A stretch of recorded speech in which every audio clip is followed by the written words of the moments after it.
Hey everybody, it's Carmela back here for day two of 5 goal setting mistakes. 5 goal setting mistakes that we make, they hold us back. So if you joined me yesterday, I know you remember day one. I know you remember that day one is setting a goal that you know you can make. You know, you set your goal too low. So that was day one. So we're getting prepared for day two. When y'all jump on, say hello. Make sure you tag a business owner in here. Get everybody in here. Get them in here. Get them in here.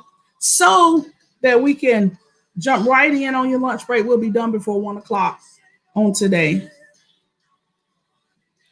All right. And I'm going to share this in my group and then we're going to get started. The ordinary. So I'm going to give him all I have in this moment. Hey, Kimberly, you're welcome. Thank you for joining. Thank you so much for joining us. So my name is Carmela Williams. For those that somebody may share this with you and you don't know me, my name is Carmela Williams, and I am a business consultant, a business coach, and I focus on implementation. Because, y'all, we can be addicted to learning. We can be addicted to training, and training is good. This is how you grow. But in order to make money, in order to build a successful business, you have to implement the things that you are learning. And so I'm always going to be talking about next steps. I'm going to always be challenging you to actually do it. I like to get feedback. Did you do it? Did it work? What did you tweak? I teach my people ACT, and I got this from Melissa West. The A stands for what did I accomplish this month? The C stands for celebrate. I celebrated the things that I did accomplish. I'm not going to focus on what I didn't do, but I am going to celebrate on what I did accomplish. Celebrate what I did accomplish. And the T stands for tweak. I'm going to tweak the things that didn't work. And then the next month, I move forward again. And it's something that you do every single month. So every month, you can look at your numbers. Every month, you can see where you were successful. Every month, you can see where you might have fallen short. Every month, you can see where you need to tweak. Every month, there should be some type of celebration. I don't care if it's a 99-cent ice cream from the drive-thru, but do something to celebrate your accomplishments every single month. It's so important. So when y'all jump on here, say hello. So what I'm doing this week is I'm taking you through 5 goal-setting mistakes. And the reason they're mistakes is a lot of times we allow these things to limit us from setting when we set our goals. We allow these things for many of us, we won't even dream. We won't even give ourselves permission to want it. So let's just jump right in to goal setting mistake number 2. Let me do a quick review from yesterday. For those of you who missed day 1, you got to definitely go back and catch day 1. But day 1 goal setting mistake is setting the goal too small, where you come into agreement with the enemy that your business is not good enough. You come into agreement that your business is mediocre. You come into agreement that I don't have anything more that I can give into my business. So you put more time and energy in. You put a lot of time and energy in for growth, but the growth doesn't outweigh the pain. And so that's why a lot of times we quit. You do know statistically, most small businesses end within the first year. And a lot of times they end within the first year. 1, we don't have help and support that we need. 2, we don't invest in ourselves. And 3, we just don't understand business. And so it becomes so tedious and it's so hard. And we don't set goals properly. We don't have anybody telling us how to set these goals. That's why I do these free classes, because I didn't have anybody telling me how to do it. I did have my coaching program through the John Maxwell team. But I had specific questions, and some of my questions were so basic, I'm not even gonna lie, I was too embarrassed to even ask, because you may have been already up here, but I'm just getting started. And so in my community, if I don't have somebody else, I didn't have somebody else to look at that was a coach. I didn't have somebody else to look at that was a leadership trainer that was going into these organizations and teaching leadership training and development. So I didn't have somebody to look at, but I knew it was passion. It was my passion, and it was what I wanted to do. Goal setting mistake number 2. And I love this one. I teach it all the time, but I love this one. Number 2 is being too attached to how, How. Somebody drop that in the comments for me. Being too attached to how. That is a mistake when you're setting your goals. And we're going to break it down, and you give me 10 minutes, we'll be done.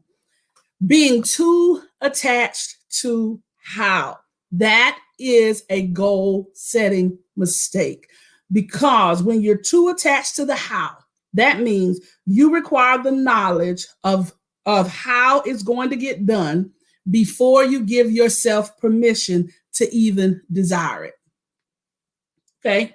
And when you're too attached to the how, what that means is you got to know how to get from A to Z before you're even listed as a goal, before you will let yourself even want it, before you will give yourself permission to desire it. You want to know all that. You want all your I's dotted, all your T's crossed. You got to have the perfect plan. You got to have the perfect committee. You got to have the perfect timing. Let me tell you, that is never, ever, ever the case. When you are setting goals for your business, you must be willing. When you are setting goals for your business, you must be willing to set goals, even though you don't know how you're going to achieve those goals. Hear me? Because you got to give yourself permission to want it.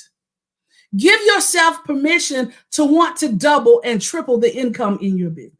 Give yourself permission to want to quadruple the number of clients that you have. Give yourself permission to desire to want to travel.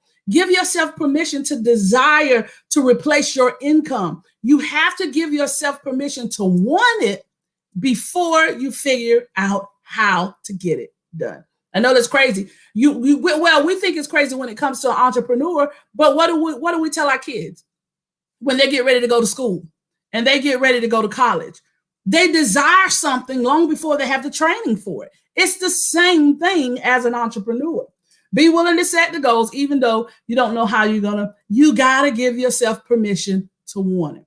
It's the same concept, y'all, we use with our children. But when we become adults, we throw all that creativity and all those things out of the window, and we think, no, I got to already have it together. No, nobody in my family has ever done that.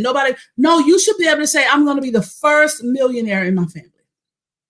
I'm going to be the first 6-figure earner in my family. I'm going to be the first 7-figure earner in my family. Don't be afraid to say that. I'm going to be the first successful business owner in my family. Don't be afraid to say it. Give yourself permission to want it, even if you don't know how you're going to achieve it. This is what you got to fall in love with. 2 things you got to do. Fall in love with more. You thought it was going to be deep, didn't you? Fall in love with wanting more in your business. If you're like me, if you are a giver, if you are a community, if you're involved in your community, when your business do more, you can give more. When your business do more, you can serve more. When your business grows, you can help more people. When your business gets to the next level, you can hire an assistant. You got to give yourself, you got to fall in love with wanting more. Don't fall in love with only wanting the things that you know you can do. Because if you only fall in love with the things that you know you can do, that's not a goal. That goes back to number 1. That puts you in a box. That keeps you limited. I showed last night when I did a training, I love to show this picture. It's a picture of 2 fish bowls. You got the small fish bowl, and then there's a large fish bowl. And in the picture, the little fish is in the middle. He's in the middle of the air. He has taken the leap to move from the little bowl into the big bowl. And he's not right over the bowl. He's like right here. So we always do a conversation around this image to see what people's thoughts are. And sometimes we say, oh my goodness, he's moving to bigger and better things. The fish is taking a chance. He's taking a healthy risk because it's a possibility he'll make it, but it's a possibility he'll fall back into the small bowl. But let me tell you something. You're not remembered because you didn't try. The people that are remembered when you're gone, when you talk about your legacy, you're remembered because you tried to do more, because you fell in love with more, because you took the leap from this small thing to the larger thing. And then there's the story, and you can look this story up. I don't know if it's a myth or not, But I love this story. It talks about the goldfish. And if you take a goldfish and you put them in a small container, they stay small because their body will release a chemical to keep them from outgrowing their container. If you take that goldfish and you put it in a larger bowl or into a pond, that same goldfish will get huge. Why? Because we are limited by our environment. And a lot of times we don't want to go to the large bowl until we figured out everything that's going to happen in the large bowl. Who my clients going to be when I get over there? Who's going to be my business coach when I get over there? Who's going to be my contacts when I get over there? What is my money going to look like when I get over there? What is my business plan going to look like when I get over there? Like, you got to figure all this stuff out. Baby, the first thing you got to do is take the leap.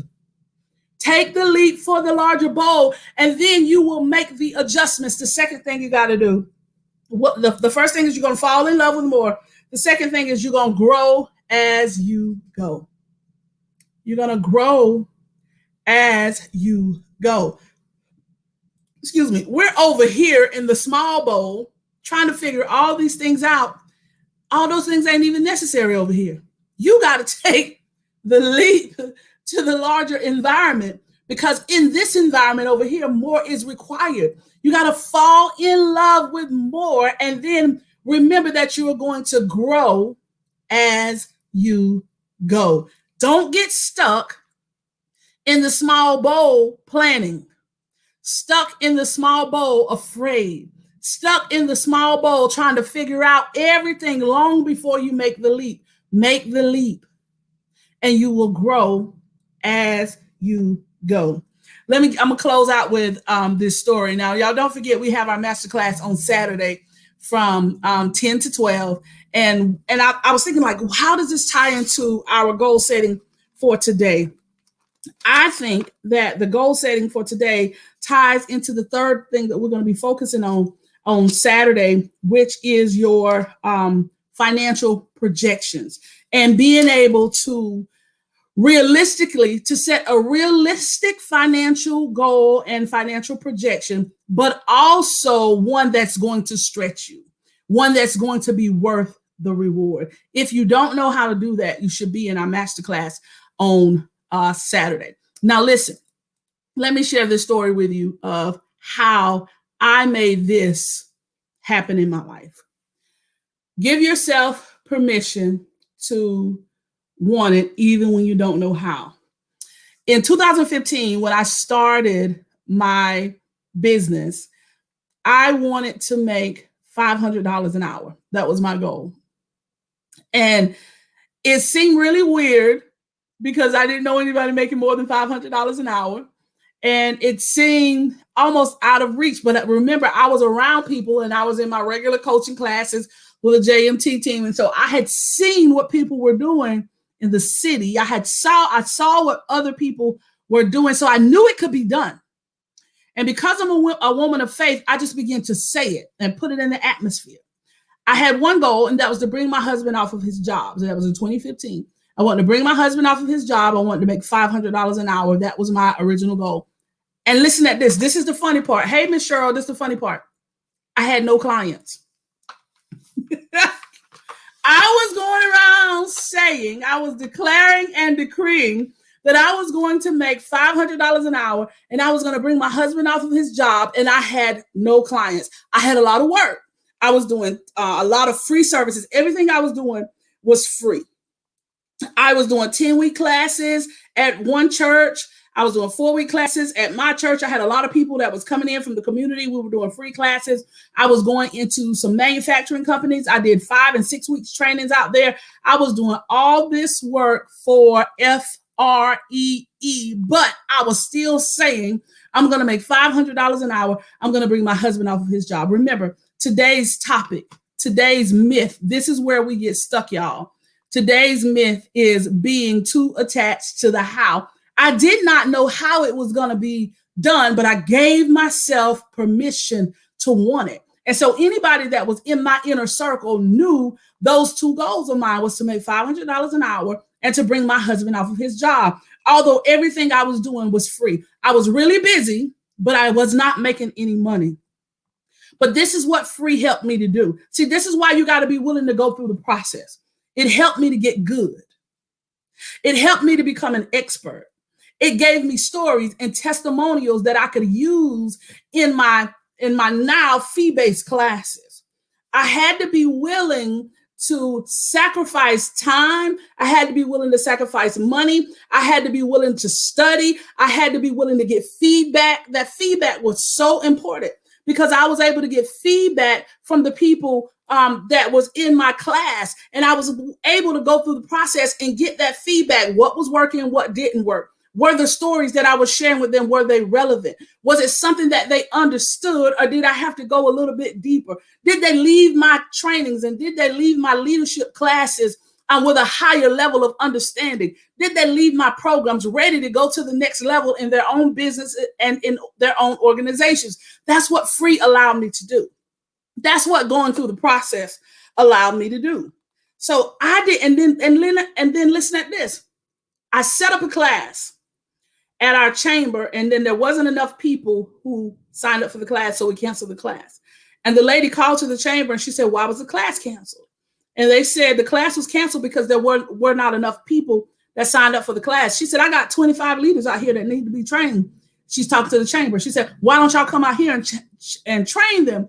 And the chamber said, that's not our class. That's Carmela's class. She was just having it here at the chamber. And so she gave them my number.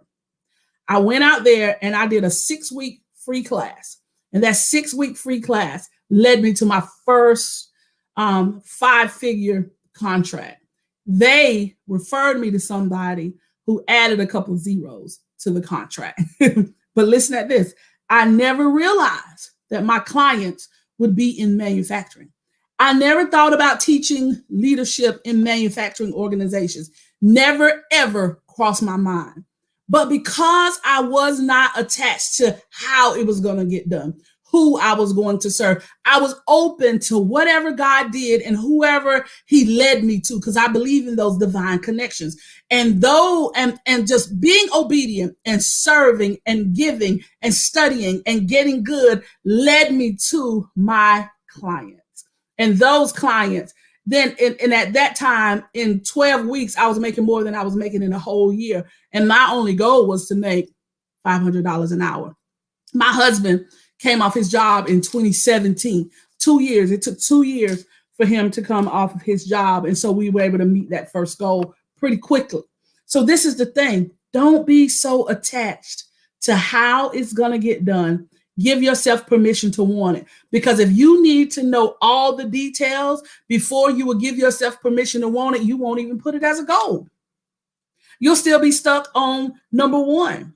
And so you got to make sure that you give yourself permission to want more. Fall in love with more. Fall in love with more. Fall in love with more. Don't wait until you get to a certain level and then be like, oh yeah, I think now I can want more. No, you want more because everything you're doing right now is leading you to that ultimate goal that you have. That ultimate goal that you have. You don't know how you're going to get there. You don't know which clients are going to take you there. You don't know which training is going to get you there. All you need to know is that this is the goal. And everything that you're doing is, I promise you, is preparing you to get you to that place. Even the hardships that you go through, they are preparing you. You know why they're preparing you? Because in business, there are ebbs and flows, and you have to learn how to get out your feelings. And you got to get out your feelings and develop tough skin. You got to get delivered from people. And so you have to go through some hardships. And what happens when you're going through the process, right here, when you're going through the process, you develop tough skin. And so even when you experience a level of success in your business and then you hit a hiccup, you don't fall apart because you've learned how to fight. There's a quote that I love. The quote says, winners are not determined in the ring. They're merely recognized there. Winners are not determined in the ring, like the boxing ring. They're merely recognized there. And then the next line says that when it's down, if you skip the steps, it will show when you're in the ring. Because when you step in the ring, it's down to the reflexes. When you step in the ring, it's down to the reflexes. So winners are not determined when you get in the ring. It's the things that you do leading up to building your business. I want you to hear me. So when you go through the ebbs and flows, and when you go through the hardships, and when you learn how, when you get your little feelings hurt, and you develop tough skin, and you go through that whole process, that is you building up your reflexes.